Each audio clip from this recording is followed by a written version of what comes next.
So firstly, thank you so much for joining us for this session, how to actually use Chat GPT effectively to grow your franchise. So we want this to be very practical sessions. So firstly, who are we? So Ed, who are you?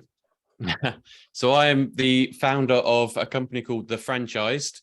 My experience is within recruitment for, I think it was about 10, 12 years, something like that. And then into franchisee recruitment for the last 5 years, predominantly with a brand called Expense Reduction Analysts, recruiting internationally, really. So what I do now is I support plenty of other franchise brands with their marketing for their franchise recruitment.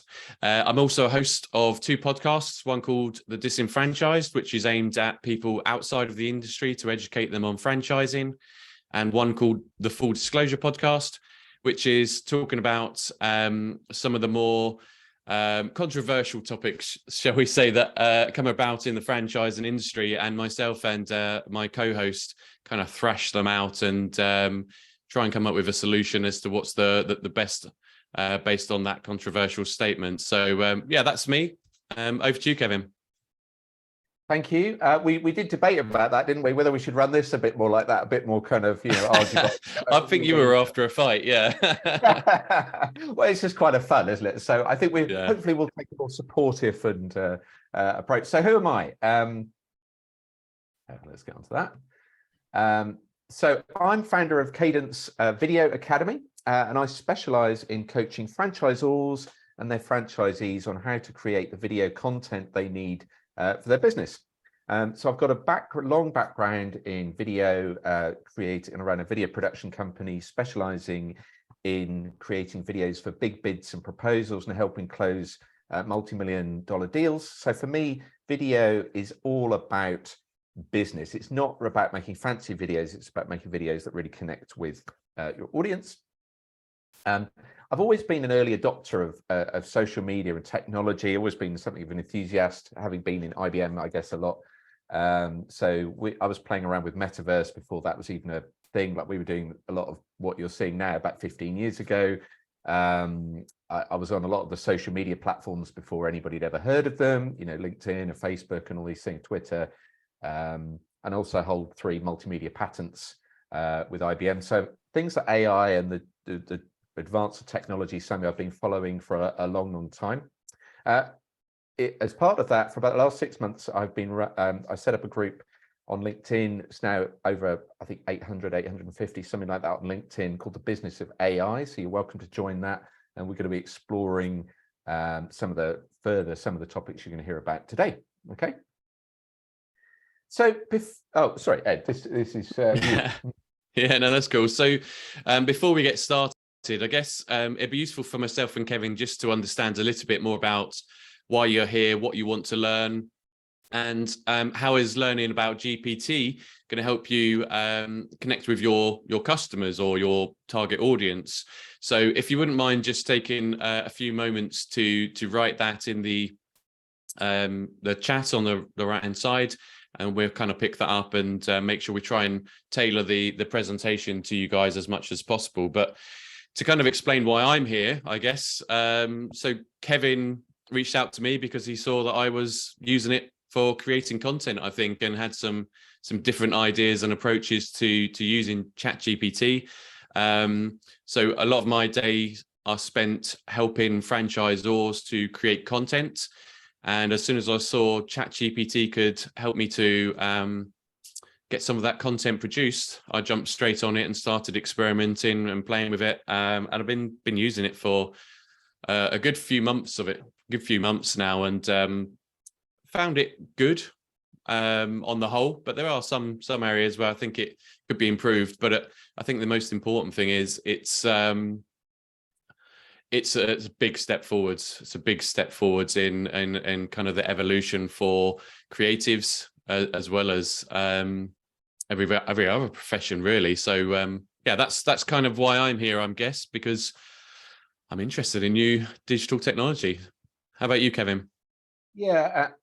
Absolutely, same really. You know, it's about 6 months ago, something like that, that I started playing around. As we'll see in the next couple of slides, actually, a lot of things were really changing, and some of the things that people have been talking about for a long time, suddenly, you know, AI is not a new idea, is it? There've been films and so on, but it's sort of it's just got over that public threshold kind of consciousness. You know, when you start seeing articles in like general media about stuff, you know, it's hit the mainstream. And so it felt an important thing to be learning.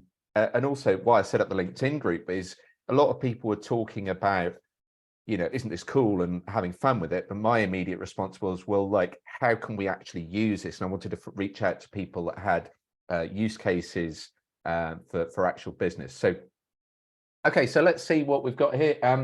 How it might be useful in franchise recruitment. So Ed's definitely going to be covering some ideas for that. You know, don't want to miss the boat, the basics.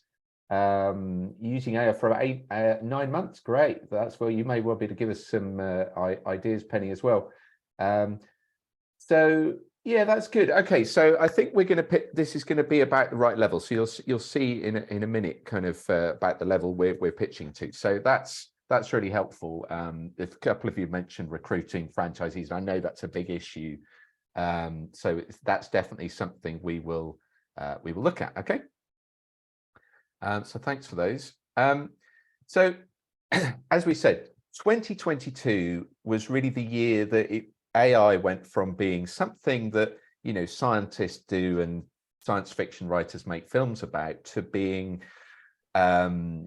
something that is easily usable by the average person in 5 minutes. And OpenAI really led the charge with this. And I came across this, I read an article where somebody created a little cartoon of 4 images with a little apple and orange, which looks terrible compared to what you can do now. Just in a few months, it's gone forward. And then they'd got something called OpenAI to create the story for that cartoon. And it was ever so simple, but I was intrigued. I thought, right, okay, so I followed the links, found this thing, a company called OpenAI. And they had a little sandbox, which is effectively what Chat GPT now is. And it's been available for ages.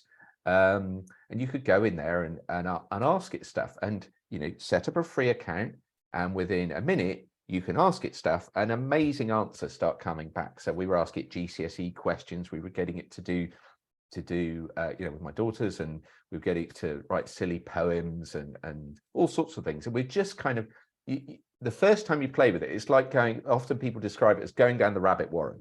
You know, you kind of just get sucked in, you just can't believe how good this thing is. Okay. So that was OpenAI.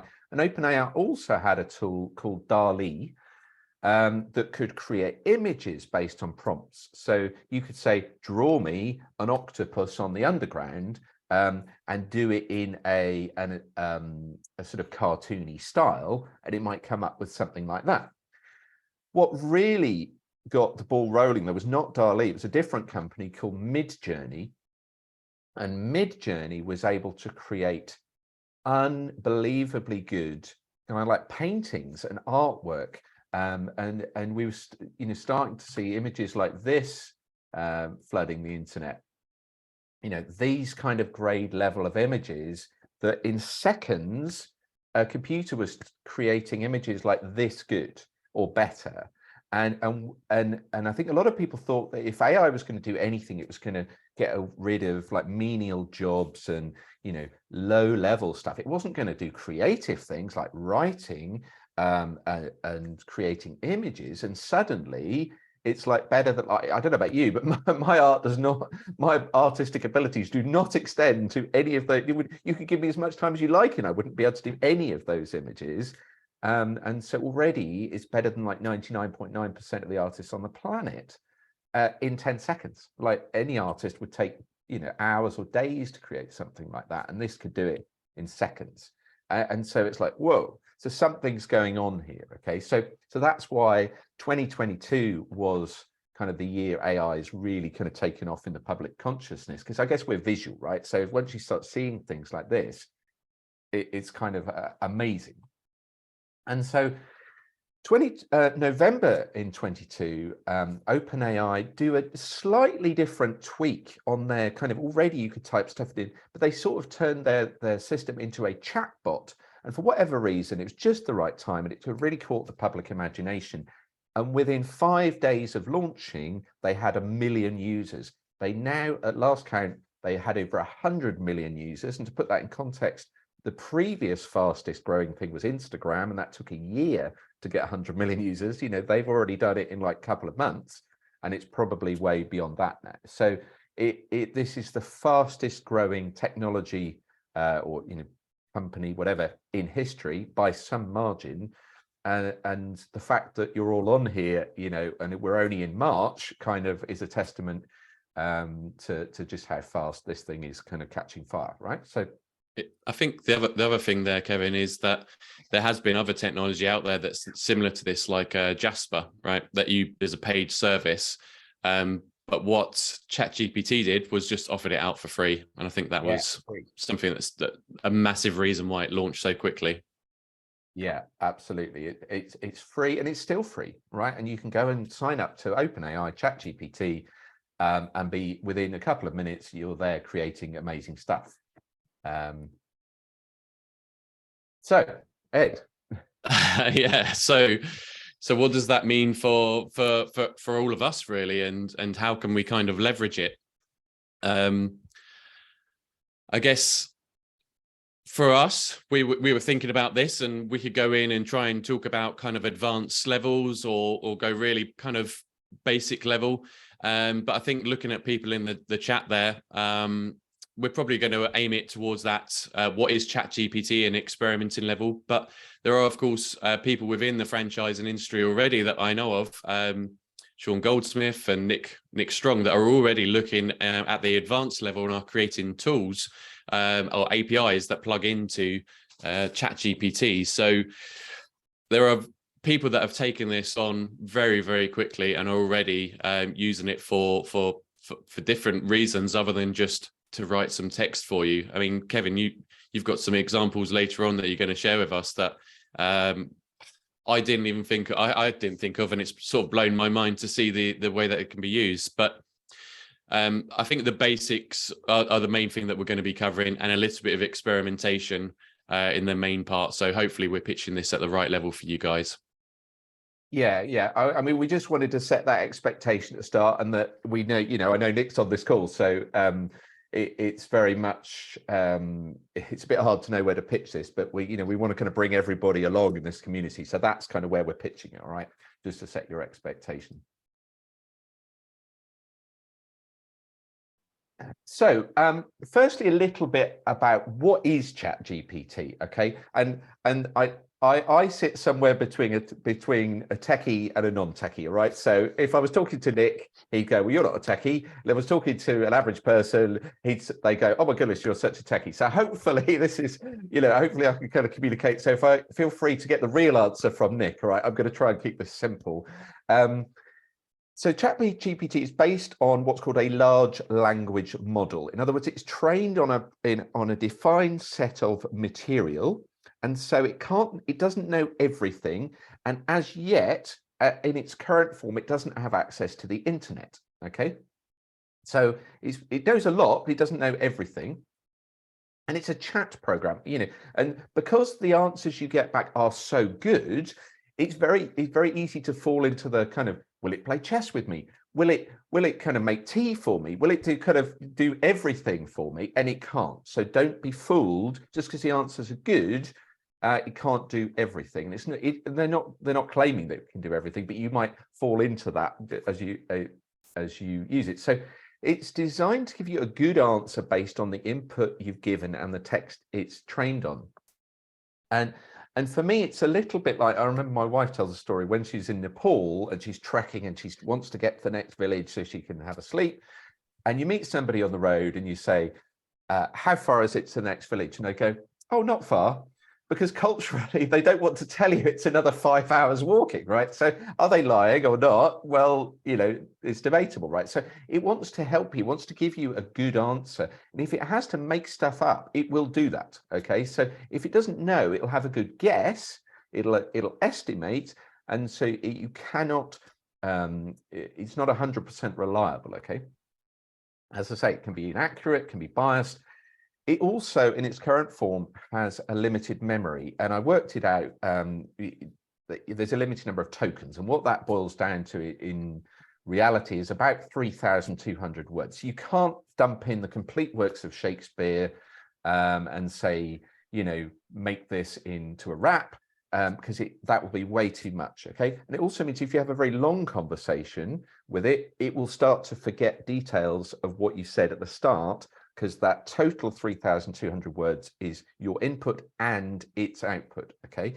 So do bear that in mind. It will remember stuff and base its conversation on what you said previously, but only up to a point in its current form. Now, of course, that will improve. Other people do different things, but if you go in today, that's my understanding of it. So feel free, if that's not true, feel free to disagree, but that's my understanding, okay?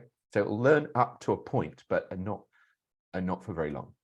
One other thing I'd like to kind of put in there, Kevin, is that I think from my experience, it only knows what's on the internet. And if you're asking for it to provide what it thinks is a good piece of content, it kind of amalgamates all the other pieces of content out there and goes, that's probably likely what you're after. Like you say, it's trying to please, but it's not necessarily what you want. If you want to stand out or do something different to everybody else, it will give you kind of I almost feel like it's the average answer a lot of the time is the way it kind of works on things. So that's something else to bear in mind when using it.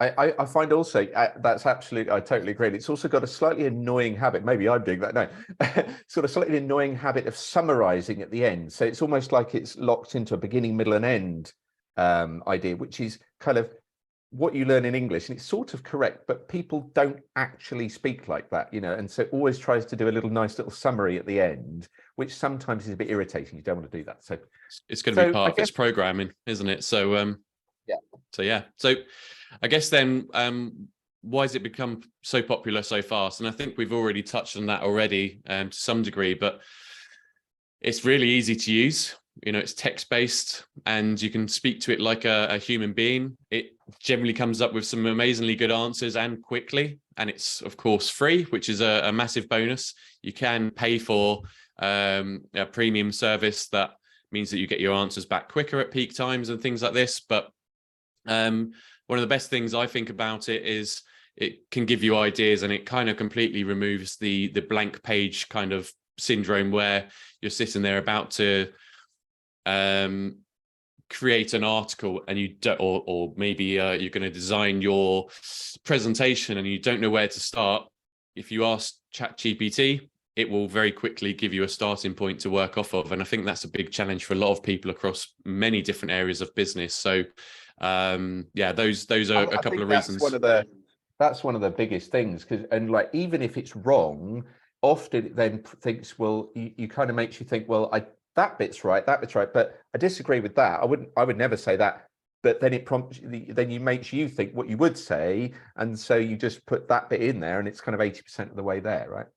I think especially for someone like myself who's, you know, self-employed and building a business, I haven't got too many people to bounce off of all the time, or just people working from home. Actually, when you're in a room full of people and you kind of ask them for that idea, it's good. You can just bounce things off, but you won't necessarily email that to someone. Well, with Chat GPT, you've kind of got that person that doesn't mind being emailed and bouncing ideas off of, which is quite cool as well. But the kind of warning here really is not to rely on it totally, because of what we mentioned earlier. It is kind of like the average answers when you're being creative. So what you put into it is as good as what you're going to get out of it. So you're going to need to kind of work to make sure that the information you're feeding it is giving it enough so that it can work on that and create the thing that you actually want to. And even then, it might not give you the right kind of, let's say it's a social media post, it might not come back as being the most perfect piece of text. Well, don't just copy and paste and put it out there. Work on it a little bit more, either yourself or feed it more information until it gets it right. And that'd be the kind of big warning from my perspective is we don't want to flood the world with average, below par content. So yeah, make sure you do the whole kind of, you become an editor, I think is what you become. So somebody else writes the stuff quickly, you edit it and make it into what it should be to work for you and your business, or for your franchise. Yeah, I heard it described as like, treat it like a really good intern, somebody who's really bright but doesn't have the experience that you have, and kind of can tee it up for you, get you 80% of the way there, and then you add your expertise to hone it and get the last 20%. And depending on how generic that topic is, if it's a very well-known topic, you'll find that Chat GPT will get you much further to the answer. If it's something that requires a lot of specialist knowledge, then of course it may get you only 50% of the way there, or may just give you a non-blank page that you then have to almost like tear up and start again with, but at least you're on your way, sort of thing. So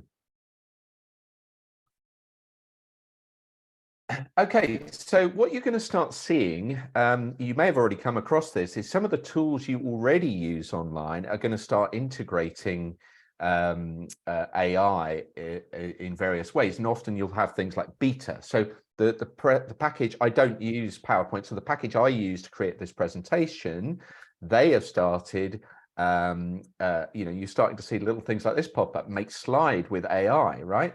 Or when you've got text, you can then highlight it and say, change the text to be longer, be simpler to understand, change to active voice, change tone, rewrite text.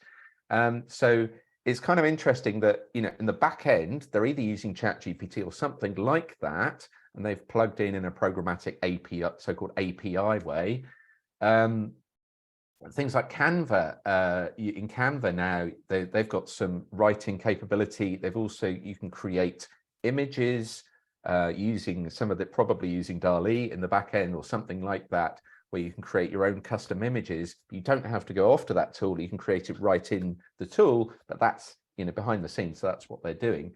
I wanted to show you this one, which is something a little bit more technical, but is something that you could probably, the people here, a bit like me, are kind of a little bit technical, but wouldn't sit down and say that they could program all afternoon. This is kind of a nice way that you can start using Chat GPT with your data. So let's look at this. So I created this spreadsheet. I actually asked Chat GPT to create me a list of fictional people and fictional addresses. So none of these, well, as far as I know, none of these people exist. And then I've put in a prompt, UK dialing codes for this address. And I've got a Chat GPT plugin, which I've installed to Google Sheets. And so you can see the formula here is GPT, and then apply that formula to that text, okay? And it comes back with the UK dialing code for this address would be that, and then a little bit of trimming and some formulas, you end up with, it strips off, and so you've got that. So all I have to do then is drag down, and it'll go off and look for that. It's come back with that one straight away. Didn't like that one for some reason. This is a live demo, but you can see there it's gone and looked up the dial tones. And last time I did that, they were correct. But I would check it again. Maybe it's making it up, so don't totally believe that. But that's a programmatic way, like a bit more sophisticated way that even people who don't know any coding but do know a little bit about Excel, Google Sheets, you can even start using Chat GPT. Just in spreadsheets. So if I go to GPT, it comes up a whole load of different ways I can use GPT already. Okay, so that's just it's beyond the scope of this to really go beyond that, but I just wanted to show you that you can start playing with some of your data even and do more sophisticated kind of functions than you would normally be able to do. You have to pay for this, but it's very, very cheap. Okay. I think this kind of highlights, though, why you have to be a little bit cautious with it, because that's got you 90% of the way there, hasn't it? Yeah. So I don't know why 80-90%. So yeah, it's a really good live version of how it's not 100% perfect, and you still have to kind of put that energy and effort into making sure it's right before you kind of release that thing that you've created to the world. Yeah, absolutely. But again, kind of pretty useful. And I'm sure you'll have better use cases than I've got there. So what we want to do is make this really practical. That we didn't want to kind of labor too much of the theory, all right, and the history and all the rest of it. We want to kind of get you into actually give you some ideas, right? So I'm going to start with things like expertise, and I'm going to whiz through these a little bit because I know a lot of you were interested in the recruitment process, so I want to make sure that we get onto that. But let's take an example where you as the franchisor. You know so much, right? But for your franchisees, you need to know a little bit more about something, and that's something you don't know about, and you're in a hurry. And like, let's say, so there's a whole load of things you need to know, but there's 3 areas here that you're a bit deficient on, okay? So like, oh, how do I quickly learn about that thing? So my franchisees need to know how to X, but what? I don't know how to do that thing, but I do know what they have, and I do know the kind of issues that they face, right? So let's take an example. Like, some of my franchisees need to purchase a webcam to attend our weekly team meetings, write an email that explains how to choose the best webcam for them, use fun language and camera puns. I like this because it kind of makes the writing a bit more, and I do like a pun. It just shows what Chat GPT can do as well. And I always say use British English, because by default it gives you American English, which if I've got an English audience kind of irritates them. And it also highlights that I haven't done it myself, right? I don't want to draw attention to that, because I would never put in Zs and what have you, right? So here's what it came back with. And don't worry, we will try and do a live demo in a sec, but we wanted to do it kind of for brevity. We wanted to do sort of a few pre-canned ones. So it said, snap up the best webcam for our team meetings. It's got a pun in there to start with. It's time to focus on your camera game for our weekly team meetings. And because this might not be up to date, because it's information as it goes up to 2021, but it has actually suggested, and I happen to know that at least 2 of those are really good webcams. So the bottom actually suggested specific webcams. And so that saved me a huge amount of time going to research them. I might want to just double check that those are any good and that those are still available, and maybe put some links to Amazon for them. But like that came back in about 10 seconds. And so if I would just want to quickly let all my franchisees know about the best webcam for our upcoming team meetings, that saved me a huge amount of time. Okay. As an example, I was talking to my brother-in-law who's staying with us this morning, and he's totally, he's a landscape gardener, very good with his hands, totally knows nothing about technology. And I was showing him how it could respond to an email for a proposal and say the steps that they were going to go through. And he just couldn't believe it. It just came back with basically the perfect email. Again, it was about 5 seconds. It was very, very quick. So for communication and, expertise there. So the instructions to write that email, Phil. So I said, some of my franchisees need to purchase a webcam to attend our weekly team meetings. Write an email that explains how to choose the best webcam for them. Use fun language and camera puns. Use British English. This will be recorded, so you can whiz back and have a look at that. Okay, and that's what it came up with. And like I said, we'll try and show this live. Now, obviously, we're at the whim of Chat GPT. So let's have a go. What's an expertise gap that you need to address right now? Let's have a go live. Right. So get first person up. Give me a problem you're facing, preferably something franchise related. You need to know, and you'd like Chat GPT to help or create some copy or something like that. Type it in the chat, and we'll go live. This is Chat GPT. I'm going to refresh the page because it always seems to time out a bit. So.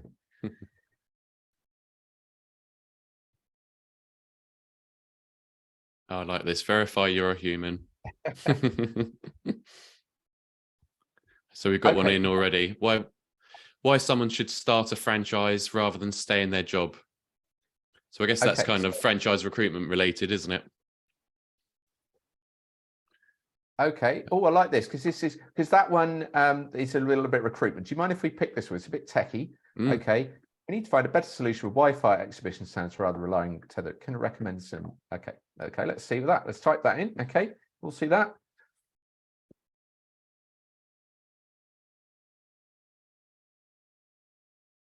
Okay. So rent a dedicated portable Wi-Fi hotspot. Now, let's say you've been tasked by somebody to produce a report that looks at all the options, right? So it's not just looking at the options. You've got to present them nicely. Bang. Your job just got a lot easier, right? handing this to my boss. So rent a dedicated portable Wi-Fi hotspot, use a Wi-Fi extender, repeater, set up a mobile hotspot, use a wired internet connection, depends on your specific needs, blah, blah, blah. So like pretty cool, right? I've got another one, Kevin. Yeah, go. Sorry. I was going to say, Google My Business. And I know a lot of franchise brands, they've got kind of local territories, but not necessarily got the expertise in-house. So yeah, how to maximize Google My Business pages for a local territory. Or, well, maybe let's go for a kids activity club or something like this.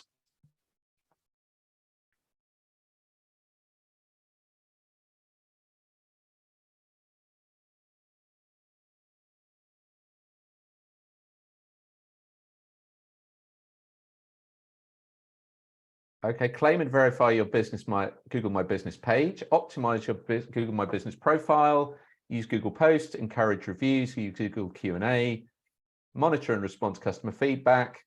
I can't even keep up with it. Use Google Insights. That's why it's good to do it in the morning. In the afternoon, when America wakes up, especially when the West Coast of America wakes up, with all those techie guys come on, right?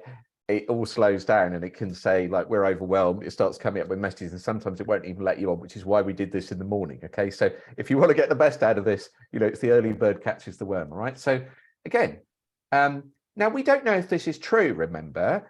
Okay, it sounds pretty convincing, doesn't it? It sounds all quite plausible, but remember, it may not be true and it may be out of date. Okay, but it's a good start of a 10, isn't it? It's like, again, it's probably 80-90% of the way there.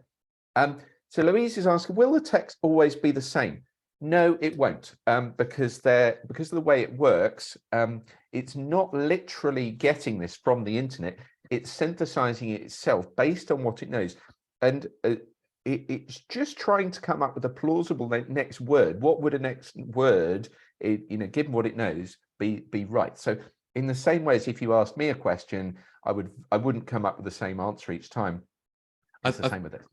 I think the analogy you had earlier of it being an intern is really good, because it's like the intern has gone to Google, collected the information, and then compiling it into an answer for you. And they're probably not going to do it the same every time, are they? But that's why you have to double check the work, really. Yeah, absolutely. Essay writing, you write the source, read this. Oh, let's go whizzing up the page. Read the sources and then rewrite it. You're not plagiarizing. Exactly. So could you ask it to rewrite something you've already written? Yes, you can. So let's say you wanted to rewrite. Let's get it to rewrite this.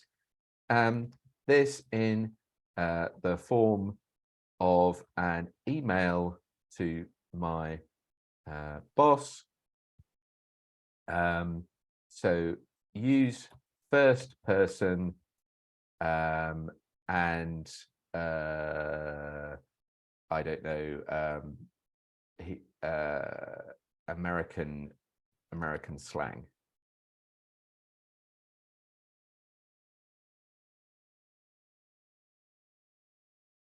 Hey boss, I wanted to reach out to you for some ways we can up our game on Google My Business for our local franchise territory. Got to make sure, so it's much more flippant. Like that's pretty good, right? and in things like that, changing from first person to third person or second person. Let's get this Google My Business game on point. So it said exactly the same thing, but it's got good reviews, good vibes, etc. So that to me, Kevin, is a long email. So could you just put in there, make it shorter, make it more concise? Yeah. Because, or make it easier to read, could be a good thing to put in there, I found. Okay. So it's bullet pointified it. There you go. That's more my sort of email.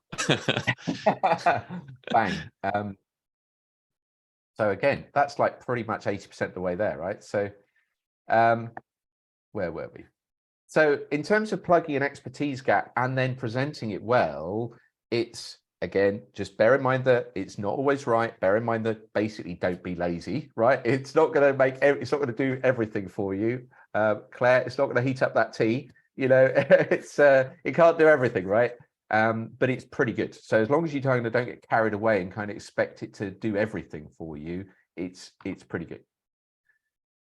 So what about communication? I mean, obviously there's some overlap here. We started to stray into that. So, you know, I think this is kind of one of the biggest opportunities, because this just how to communicate effectively, quickly. And ultimately, in terms of, we only really care about the content, right? So we want to kind of direct it to what's on the shelves. And if it can create the framework, is what I'm trying to say here. If it can create the bookshelf for us, we only really care about putting in the kind of bits on the bookshelf. And if it can create this framework for our communication, there's so much the better. So what about, say, invite franchisees, and because it's working, we didn't know how well Chat GPT was going to work. It's almost working too fast to whizzing off the page. So so this is like a common thing, like who wants to attend health and safety training? If you've been around the block, you've been on a number of these. So invite franchisees and their teams to an online all hands health and safety training in 2 weeks' time. Respond to potential cynics who don't want to attend. Emphasize it'll be fun with prizes. Okay, so let's have a go at that. So I've got the text saved for that. So again, this is about communication within your team. Okay. Last time I did this, it was a bit too literal. And again, this is the thing, it won't always come up with what you want, right? Do franchisees and teams. Well, you would never start that, I would assume. And that's kind of maybe my bad for how I phrased the question, right? So hope this letter finds you well. Bit formal, isn't it? So we'll come on to that. We know that's better than last time. He said, we know you're probably thinking, ugh, not another boring training session. Promise it won't be like any training you've had before. Okay. Design this training to be engaging and attract fun and quizzes and even prizes to be won. I think you get the idea. So I'm gonna stop that, and then I'm going. So yeah, like we're pretty pleased with that. So please rewrite for a company of children's dance teachers using dancing puns and more excitement. Because, you know, if there anybody like my daughter, she would have stopped reading that because it would have been really boring. Now, mind you, we didn't let it finish, so it might not work properly. It's made for you, Claire. Yes.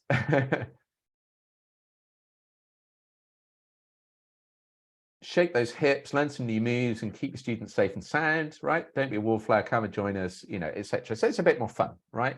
Now, again, whether you'd use those words or not, at least it's a starter for 10.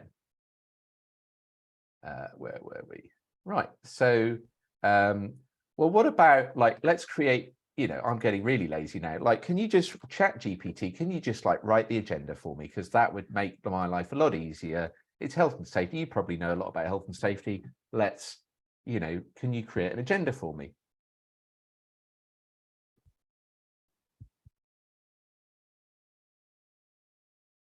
Oh, it's having a think. This is live, so, you know, who knows what's going to happen, right? Agenda for our upcoming health and safety training. Hello, dancers. Let's slow down a bit.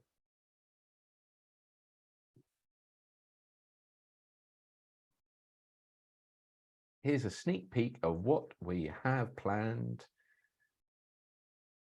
Welcome and introduction. Let's get this party started.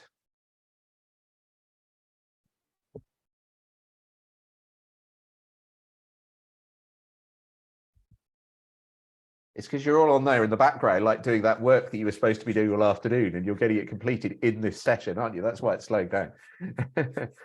Dance break. Now, last time it did the dance, I tried this earlier on, and last time I did the dance break a bit later on, just to answer your question. I put exactly the same text. So health and safety presentation. So it's done it. So if you don't like this, you can just literally just put the same thing in again. Also try again. Could you just give me different ideas? And it'll come up with a different way of showing you. It might come up with a different agenda, but you get the idea. It's a bit slow, so I'm going to stop that, but you get the idea. So Hannah is saying, I work in e-learning. We were discussing how to use AI to help our customers create a structure for their online courses. From my experience, it's very good at doing that, because actually often courses have a fairly standard structure, no matter what you're doing. Like it's introduction, you know, background, maybe it's legislation, this sort of thing. You know, so they, and, you know, wrap it up at the end and so on. So often it's quite good at coming up with those sort of agendas, even though you would think it doesn't know much about your specific topic. It will have quite a good go, usually, has been my experience. I actually did a training. I've just finished a train the trainer course myself to make sure my training is really good. And I did a similar talk to this with them. And it was quite shocking, really. You know, so a lot of the examples were for trainers. So it's a use case I know quite well.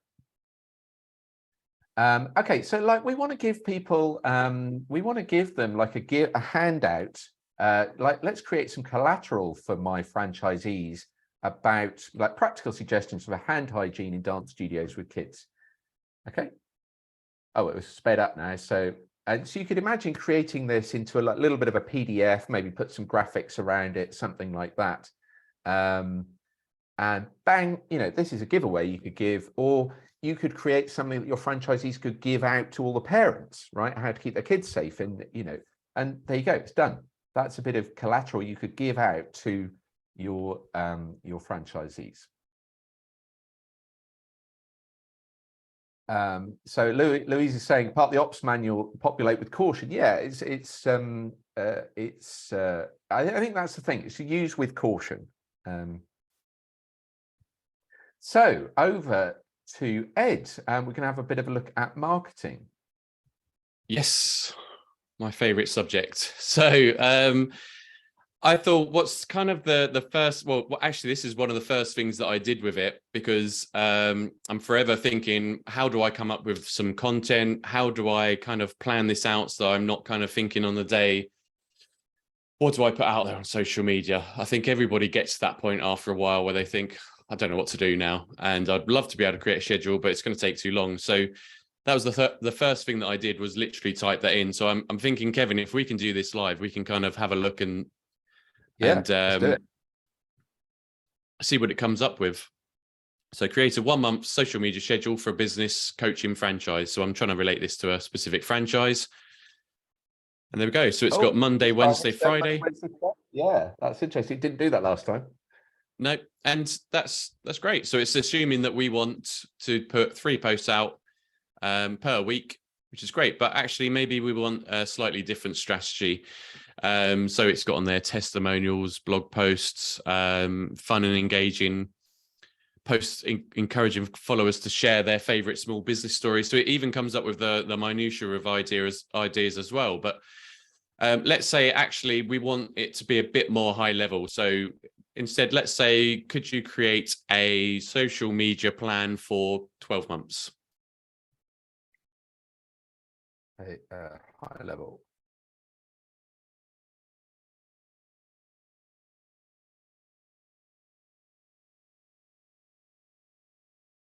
No idea what it's going to do here. I've got a feeling it's going to be all the kind of standard stuff that you see. Oh no, actually, it's come out with something completely different. So I was expecting it actually to come up with something for Mother's Day, something for right, okay. you know, International Women's Day, maybe, so whatever it may be that's coming up. But actually, it's gone very focused in on business coaching, which is really interesting. But okay, so once we've got that, let's type in something like, okay, take the idea from month 1 and create 5 posts for the first week.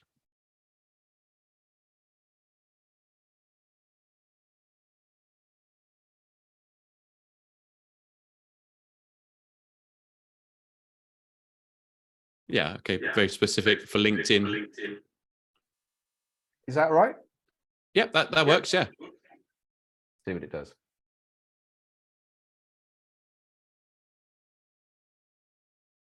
So what I'm, okay, so it's outlined it this time rather than gone into detail. So that's interesting. I wasn't expecting it to do that. I was expecting it to actually write the social media post for you. So now perhaps we could say for post 1, write the social media post for me. I think obviously we're just giving it some suggestions here, but you can see how you can very quickly take it from a high level kind of structure and plan out content for every single day. Now, for me, that well, I've literally just put in, write me a 700-word blog about the benefits of outsourcing for entrepreneurs and business owners using British English as your friendly language. Bloody amazing result. Yes. But it's amazing. The first time you see it, it's just like, oh my goodness, you know. But yeah, with this, it shows you that you can kind of literally take a very broad, wide kind of instruction for it to work something out. Okay, 12-month social media plan, and then narrow it down and down and down until you get something. Now, the text there that I'm seeing, I don't particularly like how that is in 3 paragraphs. So I would then go a little bit further and work on that post and say, make it shorter or make it easy to read. Perhaps at a reading age of like 12 or something like this is something that you could suggest for it to do.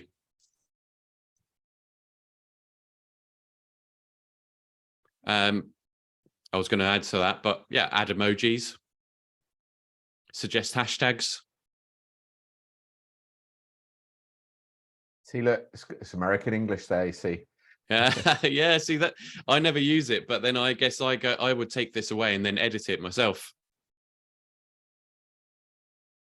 Louise, you're asking what's the downside. So I have been playing with this for social media, and as you can see coming up on screen now, you ask it to put emojis in. That's too much. That doesn't look great.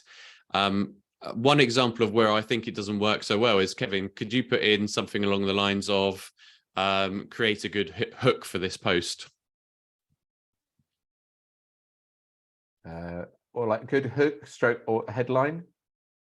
A good hook. It should understand what it means there. So create a good hook for this post. And it comes up with a question. And now that to me is very generic. You'll see that on social media a lot, and it doesn't really grab attention. It doesn't kind of disrupt or make people want to stop. So it doesn't disrupt on the feed. So are you taking your small business to the next level? It's a little bit, you know, it's not that exciting. So that I think is the downside. It is quite generic. Kate's asked there about the ethics question. So there is talk, you know, with lots of other people that are probably smarter than I am, talking about creating songs. So create me a song in the style of another artist. Yeah, is that ethically the right thing to do or not? Because I mean, for this example here in marketing. Ed, can we take that one at the end? I'm just conscious of time. Yeah, I'm really happy to do questions, but we'll probably do that like after the hour. So if people need to drop off, is that okay? Yeah, sure. So I'll just finish off my point there. So we could take, write me a post that looks similar to the content that is put out there by Apple or someone like this. Is that ethically right or not? I don't know. It's a difficult one to discuss. So yeah, but I think you can see from that for marketing and social media in particular, it can almost create everything for you. But again, it's 80% of the way there. So I think actually in the long term, what you're going to get is, rather than content creators to some degree creating things from scratch themselves, they're going to use Chat GPT and become Chat GPT controllers almost to kind of speed up the process. I just wanted to highlight this is like a pre-canned one we did in case Chat GPT work. And something I wanted to bring out here was that it's just quite positive because it's kind of a chat metaphor. It says, remember to mix up your content, engage with the followers. Good luck at the end. And I'm like, well, thank you very much, Chat GPT. I feel really good about myself now, you know. So it's just kind of, it's clearly been programmed to be quite friendly. And so if you say, I'm feeling a bit down today, can you cheer me up? It literally will have a go at cheering you up. You know, it's quite good. It's quite emotionally intelligent. Anyway, sorry. Just wanted to show you that. No, that's cool. So I just wanted to give you guys another idea as well, because I around the franchising industry constantly looking at social media and what people do with the content that's produced. And I know that there's PR professionals out there creating some fantastic content that gets lost. It's not really on social media. And when it is posted on social media, it's using a link that doesn't necessarily gain that much traction, and therefore it's kind of wasted. So I think a great way to use those articles that are written is to ask ChatGPT to break it down for you. So this article that I've got here is a real one that was created for one of my clients by a lovely PR person. And I've taken all the names out and things like this, but it's a home care brand. And basically I've asked it to break this down into 5 posts. So I think, so break this article down in 5 different social media posts. It's a lovely story about Joan, who's 100 years old, and they did a nice interview with her. So if you can move to the next slide then, please, Kevin. Sure. We'll see instantly it actually came up with 5 results for me. So I actually quite like these ones that it came up with. And each of them is taking that same story, but just putting a slightly different spin on it. So let's say if you've got 5 images from that interview that was taken with Joan, it will give you 5 pieces of content very quickly that you can then put out there. And it's automatically given a few hashtags and a few emojis as well. So yeah, for me, makes it very quick and easy to create content off the back of an article or a news or press release as well. So an interesting idea to kind of take away with you guys. I actually did this for a friend. I've got a friend who runs a company called Mortgage Monkeys, and they've got this kind of cute little monkey as part of their logo.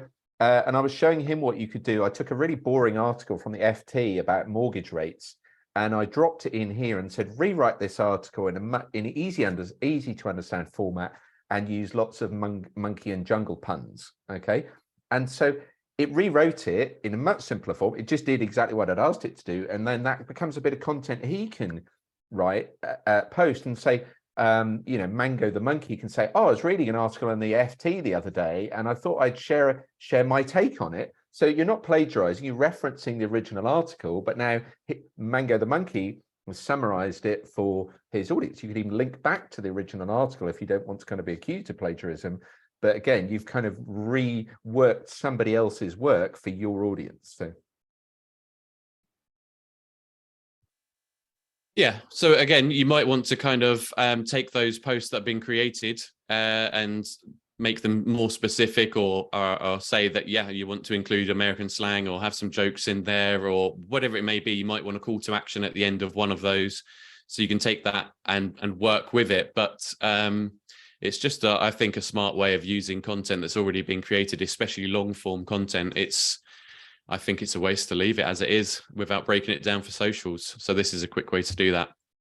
But if we can move on then to the next one, Kevin. So the recruitment process, I kind of wanted to focus on a little bit. And a while ago, it's a good few years ago now, when I was starting to get into digital marketing, I had the opportunity to speak to somebody about, what's the best thing you could do for a business to get going and start creating content, coming up with ideas for content. And they just said to me, FAQs. And I said, what do you mean FAQs? Just start with FAQs and build stuff from there.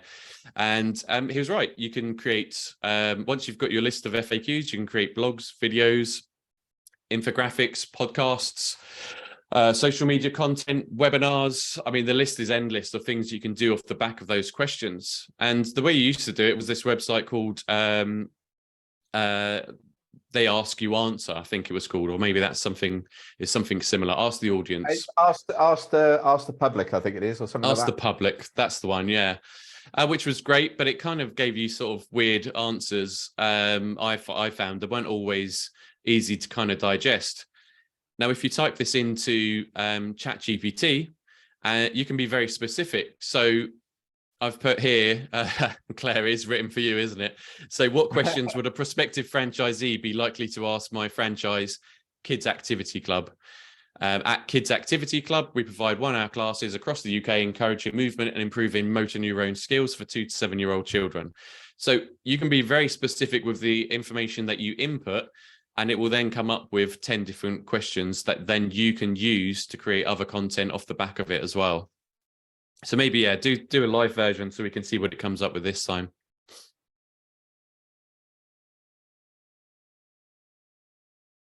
Just while it's doing that, I've been using this exact technique with my Video Academy delegates. So Hannah Davies is on here, used that, and she's been creating frequent asked question videos. And I encourage people, like, instead of just sitting there like scouring your head for half an hour thinking, just like stuff it in Chat GPT. It's probably more objective than you are anyway, and it'll give you a starter for 10. and it quickly comes up with it. Like for me, I did it for my business, and it came up with a few questions. Thought, oh yeah, actually that is quite a good question, but because I'm too close to it, I would never have thought of that. So yeah, exactly. So it's just churning out the questions here, and you could once it gets to 10 questions, you could say, give me another 10, and it will come up with more. And you can keep on doing that, but at some point they start to be repetitive. So so just something to be careful, or you need to feed in more information for it to then create questions around. But I think you kind of get the idea here, right? It's just great at generating ideas for you. And I did this, and after kind of thinking, okay, I'm trying to kind of understand what prospective franchisees are going to be interested in about the franchise brand that I'm working with or representing. But wouldn't it be great to actually chat with one of these individuals and know, what is it you want to find out? So I thought about that and started playing around. And what I ultimately came to was, actually, I know a big problem with franchise brands is that when somebody applies or clicks find out more information, you send them that first email and then you never hear back from them ever again. And so frustrating. What have I done wrong? Is it the text that I've put in there? Is it that just they're collecting information and using it somewhere else? Why are they doing that? Well, I thought a lot of the times that can be because your text isn't right, of course. So to try and mitigate that, let's create a persona on Chat GPT. We know it can remember and retain information, and it can reply as that persona. So we're not going to do this one live because there's too much text to kind of write in and fill in. But I basically said to Chat GPT, imagine that you're a director of a corporate company and you're looking to change your work-life balance because you spend too much time away from home, away from your kids and your family and things like this. You love pets and cats and dogs, but you don't think that it's going to be that viable a business option for you on a full-time basis. You've got some money saved. You're worried that you're going to take the leap and not having any money, but you're kind of interested to explore pet sitting brand anyway. So I've asked it to retain that information. Imagine that it's this person. So maybe it's your ideal candidate avatar.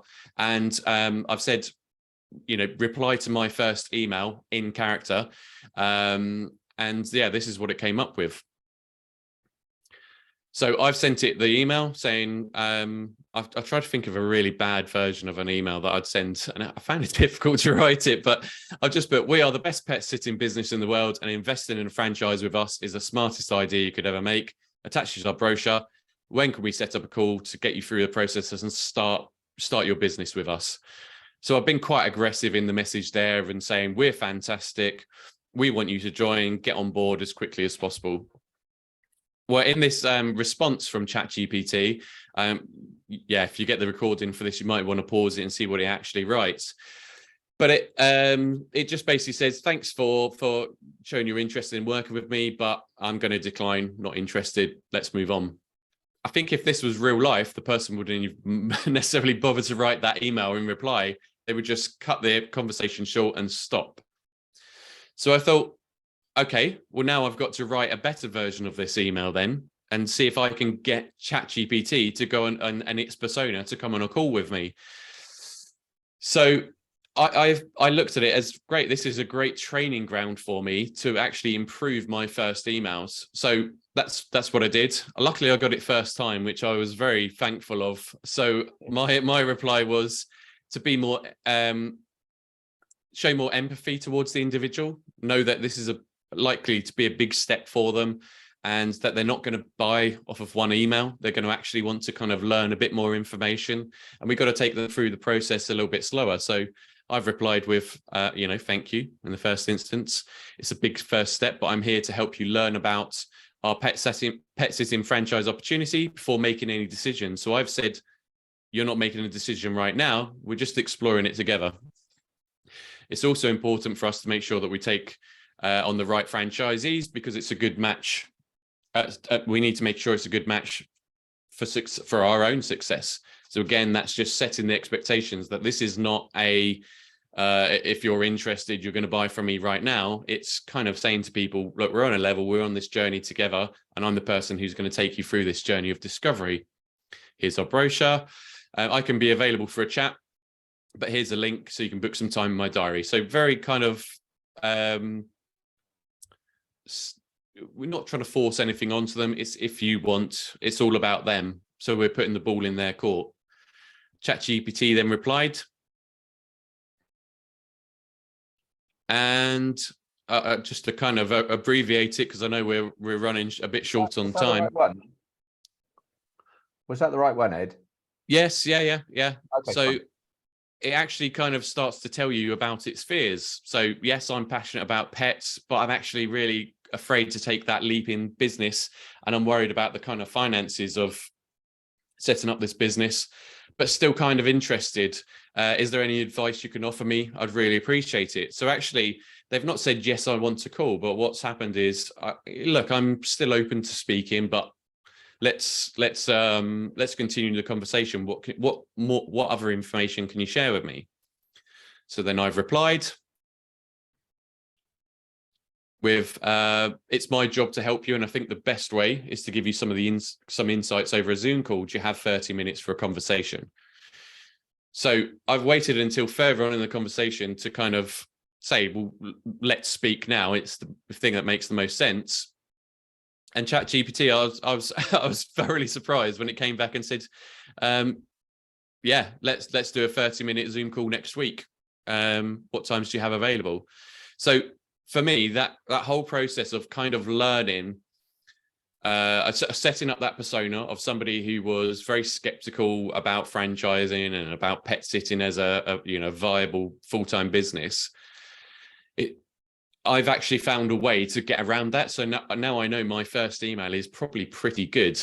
And I'd probably run that a few more times with the same persona inputted in and the same email to see what responses I get. But actually, it could be really good training for your franchise recruitment marketing individual, or even the salesperson, to kind of take your ideal persona and find out the best route to kind of progress them through your recruitment process in a way that works for everybody, and isn't too aggressive on the sales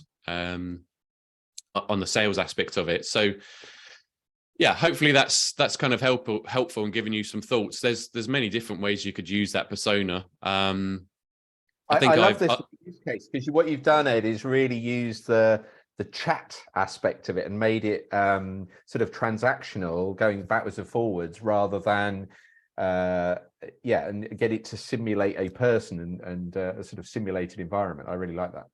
Yeah, it wasn't my idea, in all honesty. The franchise part of it was, but there was a woman who put in her diary entries from when she was 12 and had a conversation with herself to try and understand, what would 12-year-old her think about the life that she's built now, and now she's in her 30s and 40s. I thought that was a really interesting concept, and I just thought, actually, if we put that into the franchising recruitment kind of world and create our ideal candidate avatar and then try and talk to it, it works. So yeah, just the first email is one example, but it could be what do you want to learn about our business? What are the most important things to you? I think on the next slide, I might have. I just want to address Claire's question. I think, remember that persona. No is the answer. In its current form, Chat GPT is a very specific application of this technology. However, and again, you probably want to reach out to somebody like Nick to how to do this, but it's my understanding you can start creating your own versions. Again, this would be a paid service. This is where they're looking to make money.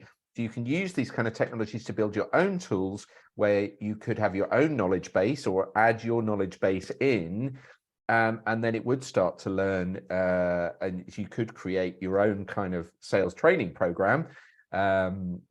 Reach out to somebody like Hannah, Nimble e-learning, to create training programs to use this kind of technology, perhaps. So. Sorry, Ed, you were going to go on to next. That's cool. I think, so the next slide, I think there was, just while I had that persona, I thought I'd ask it another question. So how do I actually get the attention of Dave, as I'd named the Chat GPT?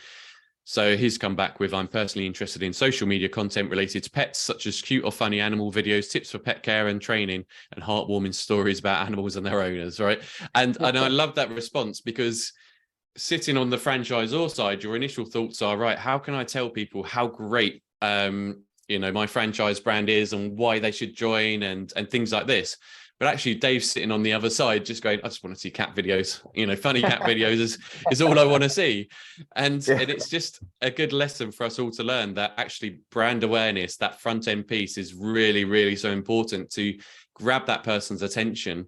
And then, you can drop in some occasional educational bits about, who you are as a business in the background. So I know a lot of people struggle with that brand awareness piece, but I think Chat GPT has summed it up in one reply very quickly, that it's so important to relate to people and what they're actually interested about. And what I like what you've done here, Ed, again, I think it really highlights, and this is true in life, isn't it? You get great answers when you ask great questions, and half the trouble is trying to think what are the right questions to ask.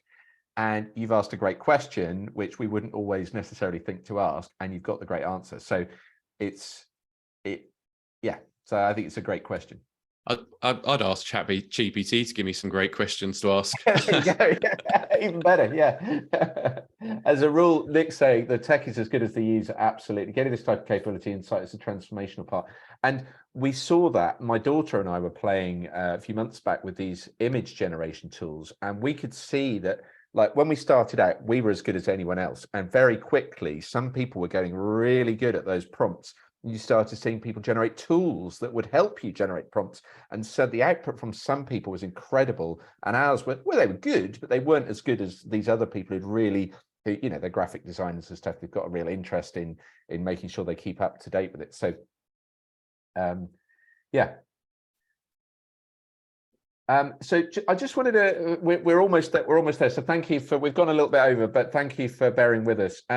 So just wanted to give you an example. Once Chat GPT, as some of the examples we've given you there, is what it's really good at is things like top tips or summarizing things. So one thing that you could do, thinking about your franchisees or giving them tools that they can use with their customers, is it makes it very easy to create things like collateral, infographics and stuff. So you can create those top tips and then drop those into something like Canva, and very, very quickly, this isn't automated, I dare say it will be pretty soon, but you could very quickly generate these sort of infographics just based off the content from Chat GPT. And with that in mind, just to finish off, we'd like to say thank you very much for listening in, for giving us an hour of your time. If we're not already connected on LinkedIn, do connect with us both, Ed Purnell and Cadenz with an AI, which is very good. I did for a while change my surname to capital AIRES, but my wife said that's a bit pretentious, so I've stopped that now. But but do drop us a message, and if you drop us a message, we'd love to give you a little prompt guide, a little infographic. It's like, how do you sculpt the ideal prompt, stick into Chat GPT to get the answer you want. So hope that's been useful. We'll stick around for questions, but I just wanted to quickly bring this to kind of an official end. If you've got any questions, we'll hang around for another 5-10 minutes. And maybe we can unmute mics and kind of have a slightly less formal session. But firstly, just say thank you very much. Ed, any final words from you? Sorry, I don't want to cut you off there. No, just thank you so much to everybody for listening to us. There are plenty of people out there talking about Chat GPT, so really honoured that you decided to listen to what we had to say, and hopefully there was something useful. As Kevin said, I pretty much live on LinkedIn, so best place to reach out to me is on there. So yeah, thank you very much, and hope you have a great day. Brilliant, thanks guys. So that's the official